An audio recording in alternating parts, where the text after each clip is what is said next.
بند لفافے کی سچائی۔ بارش اس رات کچھ زیادہ ہی ضدی تھی۔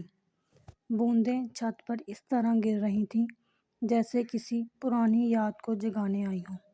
شہر کی روشنیاں دھند میں لپٹی ہوئی تھیں اور سڑکیں ویران۔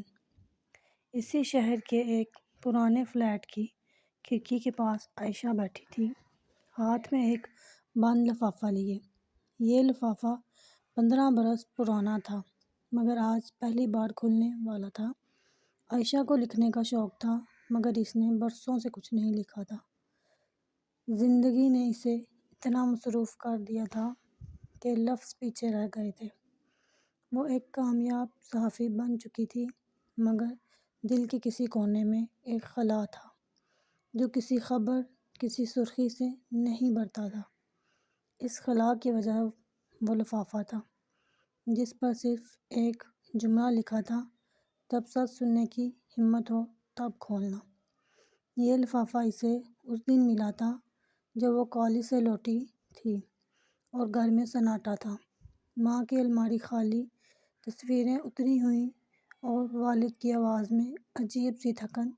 اس دن کسی نے کچھ نہیں بتایا، بس اتنا کہا گیا کہ کچھ باتیں وقت پر ہی سامنے آتی ہیں۔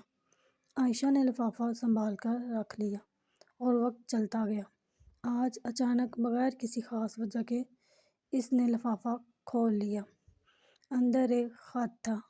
تحریر ماں کی تھی۔ ماں نے لکھا تھا کہ عائشہ کی پیدائش ایک معجزہ تھی، مگر اس معجزے کی قیمت خاموشی تھی۔ اس کے باپ کا نام وہ نہیں تھا جسے عائشہ جانتی تھی۔ اصل سچ یہ تھا کہ ماں نے اپنی محبت قربان کی تھی، صرف اس لیے کہ عائشہ ایک محفوظ زندگی جی سکے۔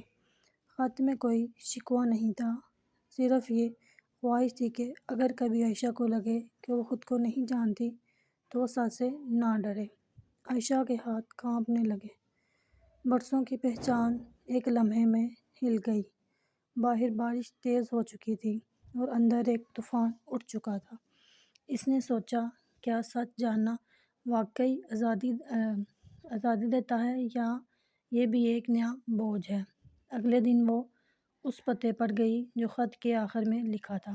یہ شہر کا پرانا حصہ تھا جہاں عمارتیں کم اور یادیں زیادہ تھیں۔ ایک چھوٹا سا کیفے، پرانی لکڑی کی میزیں اور دیواروں پر لٹکی کتابوں کی تصاویر۔ کاؤنٹر کے پیچھے ایک ادھیڑ عمر آدمی کھڑا تھا، آنکھوں میں وہی گہرائی جو خط میں محسوس ہوئی تھی۔ وہ دونوں خاموش بیٹھے رہے۔ باتیں کم تھیں مگر وقت جیسے رک گیا تھا۔ اس آدمی نے کوئی دعویٰ نہیں کیا، کوئی رشتہ نہیں جتایا، بس اتنا کہا کہ اس نے عائشہ کی ہر کامیابی دور سے دیکھی ہے اور یہی اس کے لیے کافی تھا۔ عائشہ کو لگا جیسے اس نے خود کو پہلی بار مکمل محسوس کیا ہو، مگر یہ تکمیل شور سے نہیں، سکون سے آئی تھی۔ وہ سمجھ گئی کہ سچ ہمیشہ سب کچھ بدل نہیں دیتا، مگر وہ انسان کو خود سے جھوٹ بولنے سے آزاد کر دیتا ہے۔ واپسی پر بارش رک چکی تھی، سڑکیں بھیگی تھیں مگر آسمان صاف۔ عائشہ نے گھر آ کر اپنا لیپ ٹاپ کھولا۔ برسوں بعد اس نے لکھنا شروع کیا۔ یہ خبر نہیں تھی، یہ کہانی تھی، ایک ایسی کہانی جو سچ، خاموشی اور ہمت کے بارے میں تھی۔ اور اس رات پہلی بار خلا نے جگہ چھوڑ دی، کیونکہ کچھ سوالوں کے جواب ہمیں توڑنے نہیں جوڑنے آتے ہیں، بس شرط یہ ہے کہ ہم انہیں سننے کا حوصلہ رکھیں۔